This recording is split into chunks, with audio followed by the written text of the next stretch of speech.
You can hit me with a word you fling.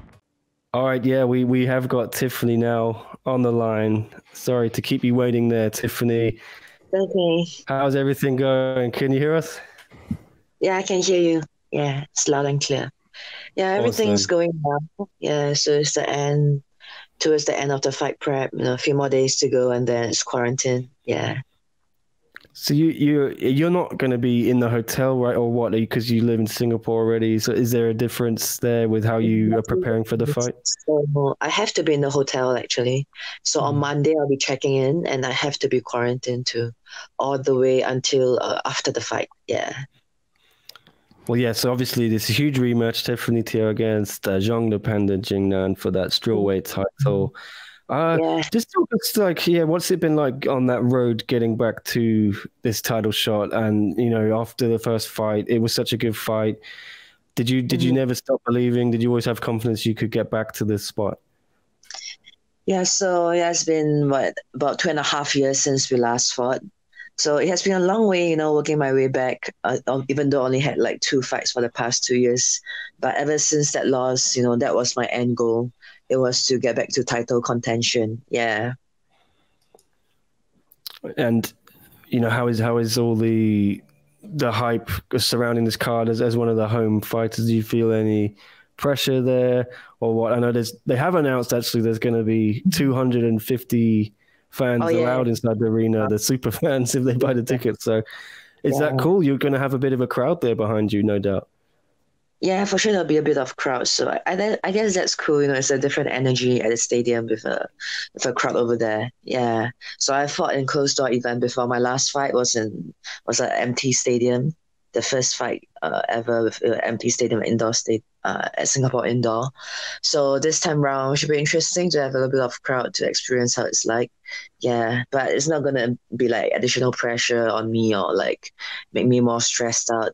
My eyes, I'm really focused on my end goal, and my focus is just on the fight itself. Yeah. Did you expect to be in this position after 2 fights? Did you expect to be fighting for the title this quick, this fast? I kind of did, because the 2 girls that I fought, they were like the top contenders in the division. So the first one was Michelle Nicolini, and the next one, Ayaka. She was new to the division, but she was on a few fight winning streak. I think she fought a few of the ex-contenders for the belt. So yeah, when I won her, I was like, yeah, that's the only fight that made sense now. Yeah. What improvements do you think you've made since the fight 2.5 years ago? Yeah, I would say that I'm a very different fighter right now from who I was in 2018. Yeah, so when I first lost to Xiong, it was my first loss in my career. So I had to be out from training for a good, 6 months because of the injuries. I had this cauliflower ear that blew up, and it just took forever to recover. It just keeps getting infected, and I just couldn't train. So this time off from training gave me a lot of time to think about, what's next. It gave me time to reevaluate like what I want to do next, and I did question myself if this is really what I want to do. It's like all the injuries. I asked myself if it's really worth it, if I'm up for it. So thankfully, at the end of the day, I decided that this is what I really want to do, and I went ahead. And that's when I started talking to a lot of people, my teammates, my coaches. I tried to pick on different brains in the sport. I was working with ex-national team wrestler, and yeah, I just had to pick my game apart. Obviously, something went very wrong back then in 2018. I didn't have the tools that I needed to win the fight. Yeah, so the past 2 years gave me time to fine-tune the tools that I needed to become a better MMA fighter overall, not just in one aspect. Because MMA is a discipline of different aspect, right? I feel like that was the problem I had back then. I could kind of strike, I could kind of do a bit of jiu-jitsu, I could kind of wrestle, but I just couldn't put everything together to make it into MMA. Yeah. So I feel like that's the key difference in the fight this time around. Yeah, and also Xiong has improved a lot over the years, the past 2 years. She has fought a couple of times, and she has 2 really great fights against Angela. I think this time around will be a very interesting fight, a well-rounded MMA fight. There'll be like great exchanges, standing and on the ground. Yeah. What changes have you made, in the last couple of years where, I believe you brought in some new faces, new coaches, talk about those people. Yeah, so I'm still with the same team. So so when I was preparing for Xiong the last time, I did my camp at Tiger Muay Thai. So back then, I felt like my team was still very new, and there weren't a lot of um regular guys to train with. Like they weren't really always at training. That's the main reason why I decided to go to Tiger Muay Thai. So I went there, which was after I went there, I realized I was in an entirely new environment, and it was a short prep, so I only had like 5 weeks or so. I had to adapt to a new coach, a new style of coaching. I have to adapt to new training partners. So there was just a lot of adaptation, for a big fight. So I think that's one of the main thing that I felt I could have dealt with better. Yeah. So after that fight, I stuck to my my home team in Singapore, Team Highlight Reel. Yeah. So but it's closing down soon. But it's like we're gonna open a new gym, so it will be a new name, but it's the same crew pretty much. So it'll be called Singapore Top Team, still with Major overall. So he used to fight for Onechampionshipuk, but it's retired. Yeah. And I have a wrestling coach, Dominic. So he was a national wrestler for the Singapore team a couple years ago. So I've been working my wrestling with him, and I have a really good striking and training partner. His name is Kai. So he's mainly helping me with my MMA striking. Yeah. So Major is kind of like the mastermind behind everything. So he's like the one coming up with other game plan, the grappling, just putting everything together. And I started working with a strength coach too. His name is Han. His Instagram is Han Performance. Yeah, I felt like I've been working for about nearing 1.5, 2 years so far. So I feel like I'm a lot leaner now, a lot stronger now. Yeah. And I started working with a sports psychologist too. So just to keep me mentally ready. Yeah. So I feel like I've got everything covered. So yeah, really ready for this fight. Yeah. Do you think, in previous fights where mentally going into the fights, you weren't as confident as you were in the last couple of fights? Do you think so? Compared to my last 2 fights? Or? Yeah. Working with a psychologist, sports psychologist. Yeah, I feel like I wouldn't say I'm less confident, but I'm more prepared, as in the sense that I know I already prepared myself. What's gonna happen next.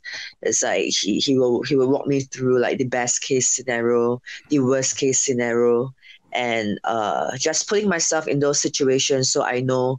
So when it happens, it's not like a oh shit moment. It's like, yeah, I know I'm gonna experience this, and I know how to cope with this experience that I'm having. I'm not going to have a negative mindset and go to a downward spiral. Like I know, like, yeah, this is what I'm gonna feel. It's okay to feel this way. Let's move on. What's next? Yeah. So having that mental preparation will help me to cope with what's coming next better. Yeah. Yeah, I'm excited for this fight. This is a great fight coming up. I like this. Yes. Yeah, it's been 2 years in the making, finally. Yeah. It's incredible just watching you after that title fight to face Nicolini, and a lot of people were doubting you in that fight, and you went in there and completely dominated her. It was incredible. Yeah, so the past 2 fights, I've always been an underdog. Yeah, since that loss, I've always been an underdog against Michelle, against Ayaka Miura. So I kind of got used to it, and I kind of like it, to being an underdog. It's like having this chip on my shoulder, having more to prove, and yeah, it just drives me and motivates me more, actually. Yeah, so not complaining at all, being an underdog. Yeah. Well, we are live. This is the first ever SCMP and One Championship live show we're doing. I'm Nick. This is John, and we got some. We're encouraging the fans to ask questions. We got a question here. Everyone, please like and subscribe as well. But this is from one of our guys, John KL. He's asking, why is this more than just a fight for you, Tiffany? I feel like it's also a shot at redemption, like I said, it was my only loss in my entire MMA career. And how often do you get a redemption at your only loss? And I work for it. So past 2 years, that has been my angle. So, and I want to show like my fans, everyone, that, I'm a different fighter. I've improved since that fight and over the past 2 years too. And I hope that this fight is not just it's not just a fight to me. It's a fight for me to showcase, the fighter I am, what I've worked for the past 2 years, a different, Tiffany 2.0 pretty much. Yeah, a different version of Tiffany. Yeah. Has it been a bit frustrating because you had that huge win in February? I think, at that last show before One came back. You had the title shot wrapped up. It looked like you were going to get that in April or May, but now you've had to wait so long. What's it been like just adjusting to that? Yeah, I was a little bit bummed out, but at the same time, I knew that, that's the only fight that's going to happen. So I just kept my eyes on the target and I just focused on the fight because, that's the only fight to get ready for. So it doesn't matter when it is. I know that it's going to happen. So I just kept training even though the fight wasn't confirmed. Yeah. When Singapore was locked down, what was your training like? Was it very isolated in your home or did you get to go outside? What was going on? Yeah, it was really different. So we had this lockdown and we all had to stay home. All the gyms were closed and I had to train differently. Yeah, so what I did was I started doing online training with my coach. So that was quite interesting, but that was like the best thing that we could do out of this situation that we were in. So what happened was I mainly worked with Kai we call it the circuit breaker in Singapore. Yeah, so it's the same as lockdown pretty much.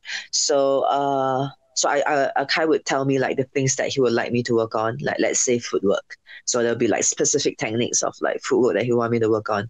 So he will like just video down, the things that I can drill on my own. Yeah, and then I'll drill on my own. So I'll video down my drills or like whatever specific technique that he's making me do. And I'll send it over to him and he'll, review it and give me feedbacks. So it was quite a tedious process, but we just had to work with what we had at that point in time. Yeah. So there was just a lot of shadow boxing and like just bodyweight training. I had some kettlebells and just trying to stay active during the lockdown. Yeah. Back to basics. Yeah, back to basics pretty much. Yeah. Well, we have another fan question if you're happy to take it, Tiffany, from Onechampionshipuk UK. They keep an eye on the women's scene in One, and they're asking, how would you like to win this fight, TKO or submission? Yeah, so if you can have your ideal finish, what would it be? Ideally a TKO. Yeah, so I'm hoping that the fight doesn't go to like the judges' decision. Like I want to win this fight decisively. TKO submission. Yeah, I would prefer TKO over a sub. Yeah. I wanted to ask you as well about the the rankings in the strawweight division. I'll bring them up on screen, but is it strange to you that Michelle hasn't had another fight since she beat Angela Lee? She's just been kind of on the sidelines a little bit. Were you surprised? Yeah, it's kind of weird, right? Yeah, I feel like she might fight the Japanese girl Ayaka soon. I feel like that fight makes sense. I think both of them, they are the next top contender, So I feel like whoever wins who will be the next in line for the title. Yeah. And is it strange for you to see Angela at number 3, even though she lost both of her fights? Yeah, kind of, right? Yeah, I thought about it, but the thing is, she did fight Panda twice, but once was at atomweight. Yeah, she won Panda once, so yeah, it's kind of weird, but at the same time, I can kind of see the logic. Yeah. Yeah, obviously, no disrespect to her. She's done amazing things in her division, but do you think she's coming back to your division? She seems to be, and she's obviously now pregnant. She's going to be out till. Yeah, I think she's going to be off like at least a year and a half, right? And yeah, I think even if she comes back to my division, she has to earn her way back to the title shot. She's 0-2 in the strawweight division. Makes zero sense, for her to get a direct title shot. Yeah, I feel like you have to earn it, like 1 or 2 more wins in the division before she gets a shot. Yeah. Yeah, and she's going to be fighting atomweight next because she's going to have to fight the winner of the atomweight Grand Prix. Yeah. So. Do you feel it's fair for her to still be in those rankings if she's not going to fight in strawweight till maybe 2022? Yeah, that's a very good point. I haven't thought about it that way. Yeah. Yeah, so I guess with the current situation, everything is kind of on hold too. Like, I'm sure they want to have like a next contender in line, but it's like, how do they make this fight happen, Like, how do they, because Michelle is from Brazil and other fighters from other countries, how do they actually bring everyone together and like make the fight happen? So I guess it's a tricky situation that we are in now too. Definitely I mean, are you thinking she's going to come back up, or do you think she's going to stay in atomweight? I think I've heard news that she has plans to come back. She still wants to be like the double champ, but it's just that it will be a tougher journey for her now that she's 0-2 in the strawweight division. Yeah. Did it annoy you at all when she got the title shot? Is it harsh to see someone from another division just get a shot at the champ in your division ahead of you when you're out there, you're beating people in the division, you're beating ranked fighters? Yeah, so I've been telling I had some interviews, they asked me the same question, so I have the same response to that. Like the first time when I fought for the strawweight title like 2.5 years ago, I felt like the belt meant a lot more to me compared to what it means to me now. I feel like the value of the belt has been diluted over the years. Not just Angela, like even the two girls who defended the belt, Samara Santos and I think Laura Bolling. So I mean, they had undefeated record. Don't get me wrong, but it was their very first fight in one championship. You know, they had 0 fights in one championship in any division, and they just came right into title contention. You know, so when that happened, I'm like, you know, it seems like you don't have to work your way to earn a shot. You know, that's what it sounds to me. So so I earned my shot, 2 fights. I won 2 fights, worked my way back to title contention. And yeah, when I become the champ, this is something I want to change. You know, I don't think that anyone should just have a direct shot at the title without, you know, working their way through the ranks. That is it dilutes the value of the belt, I feel. Yeah. So right now it's more about redemption than the belt. Yeah, honestly, the belt doesn't mean that much to me. Like, it's just like, it looks good, you know, it looks good to have the belt on the waist. Yeah, that's pretty much what it means to me. Yeah, I'm not having like putting it on a pedestal or anything. Yeah. Are you a little annoyed that there's all this attention on the atomweight division because of, you know, Angela being pregnant, and now there's the Grand Prix? Do you want to remind everyone, hey, it's strawweight, we got some heavy hitters here too, we can put on a show as well? I wouldn't say annoyed, but the thing with the strawweight division is it has always been like a kind of a weird division in that sense, because it's not as stacked of a division compared to the atomweight. Like, yeah, atomweight is a really stacked division, and if I could make the weight, you know, I would want to fight atomweight too. Because I can see so many exciting matchups in the atomweight. Yeah, but it's just the strawweight is just a division where there's like not much. It's just a very small division in general, and it's like most of the matchups is like pretty much has happened, already happened. It's like, yeah, so I understand why the atomweight is like more exciting. There's just more exciting matchups, you know, to happen. Yeah. Yeah, maybe some of the women can move up, you know, from atomweight. Yeah, that would be cool. That would be cool. Yeah. I think that's a good idea, actually, because it is. There's a lot bigger roster at atomweight. And what do you think about the Grand Prix? Do you have a favorite, you know, that you think might win this thing? Actually, I'm not too sure who's in it. I heard Killer Bee, Denise for sure. And other than that, I'm not too sure who's in the Grand Prix, actually. You have any idea? No, we don't know either. We just know that it's going to be some of those, you know, Denise. Who, you know, do you think Denise is probably the favorite right now? I was really impressed by Denise's performance when she fought Mei Yamaguchi, because we have seen Mei fought Angela twice, and both times she did give Angela a pretty, you know, a tough run for her belt. And Denise she just picked Mei apart with her striking and dominated Mei on the ground. So I was really impressed, and I fought on the same card as Denise that time too when she fought me. So I was really impressed by her performance, and yeah, I'm really excited, you know, what's in it. Like when she wins the Grand Prix, I really want to see her going against Angela and see how it goes. I think it'll be a really great fight. Yeah. What do you think about Ham signing with Onechampionship? That just recently got announced, or I guess Ryzen announced that. Who? Ham, the Ryzen champion. Oh, the Rising Champ. Oh, I didn't hear about that. Okay. Yeah. So she's Atom, right? Yeah, she's atomweight, but you know, you never know. She could fight, I think, up a weight class. She's done it before, so we don't know yet. But who knows? You know, it could be something possible in the future. Yeah. That'll be an interesting mix. And if she were to fight in a Grand Prix, that'll be like an interesting mix of matchups. Yeah. Is there anyone in specific you'd like to see in the Grand Prix? Asks One Championship UK again. Any names you definitely would love to see fight in that? So let me think. In the atomweight division, also the Japanese star Itsuki is her name. Yeah, Itsuki. Yeah, she's a pretty interesting fighter too. I like to watch her fights. She's exciting. Yeah, I guess Stan will be in it too. She's one of like the fan favorites. Yeah. And yeah, I wouldn't be surprised if they threw Xiong into the Grand Prix, because I feel like that's what I think everyone wants to see, a double champ, right? So it will be Xiong's chance to be a double champ. I mean, if she wins the Grand Prix and her shot for the atomweight title too. Yeah, Mei Yamaguchi, I feel like she definitely earned her spot in the Grand Prix. She has been around for so long, and yeah, I feel like even though she has some losses, she did prove her worth as one of the top contenders in the atomweight. Yeah. Yeah, I think these are the few female fighters that I would love to see fighting in the Grand Prix. Yeah.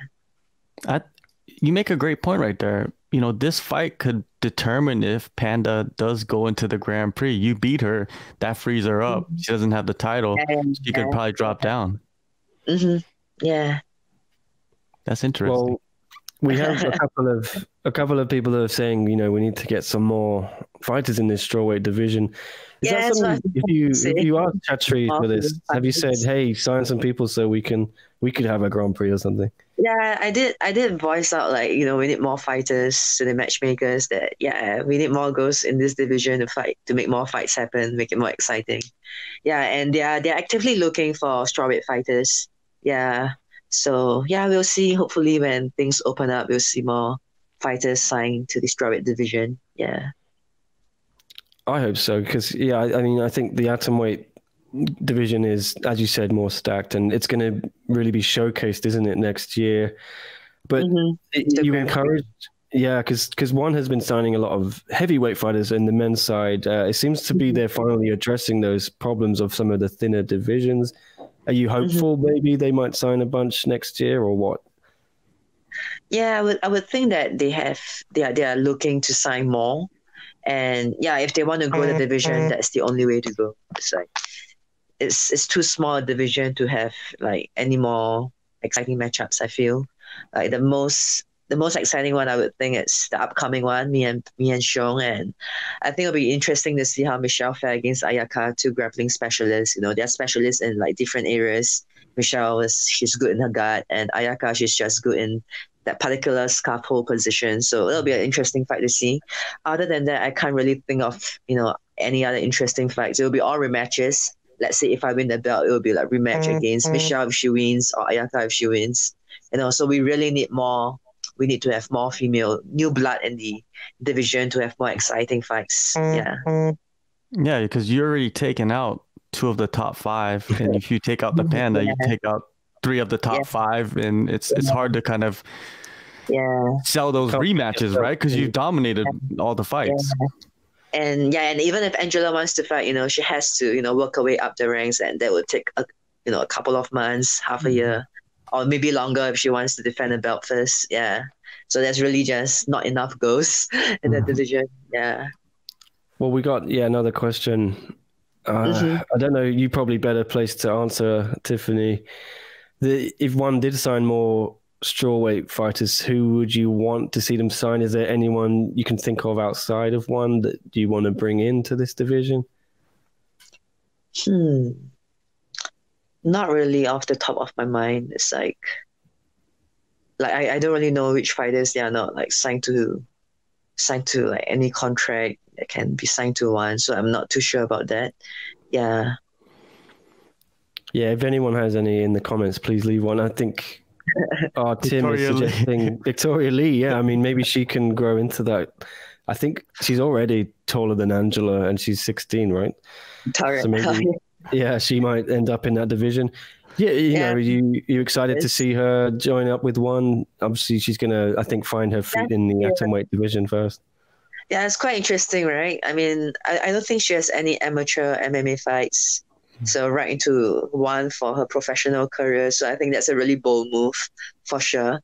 But at the same time, she has been training martial arts her whole life. You know, she has a good team behind her.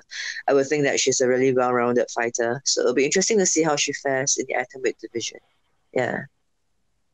But if I know you want Angela to work her way up to fight you, if she did want to come after the title and you were champ, but I mean, if they offered you, like, you know, this is the money fight, if Angela, if they do champ v champ again, would you turn that down? Would you say, no, she's got to go and beat a couple of women in my division first?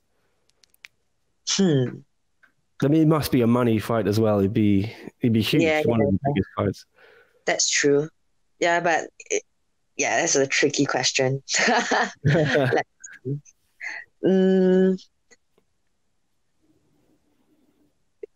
I don't really know. It has to happen before I have an answer to that. We're dealing in hypotheticals here, so that's fair enough. Yeah. We got to see how it plays out. Do you expect?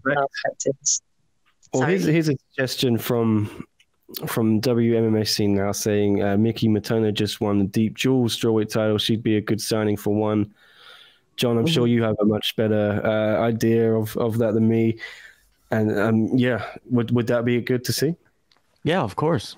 Anybody on like the regional scene that has picked up a title in that in the strawweight division, which is the same division, they should sign them. They have a couple other names I think in line, and Onechampionship has some kind of deals with Shuto and I believe Pancrase. And they have some. So I think there's some possibilities there.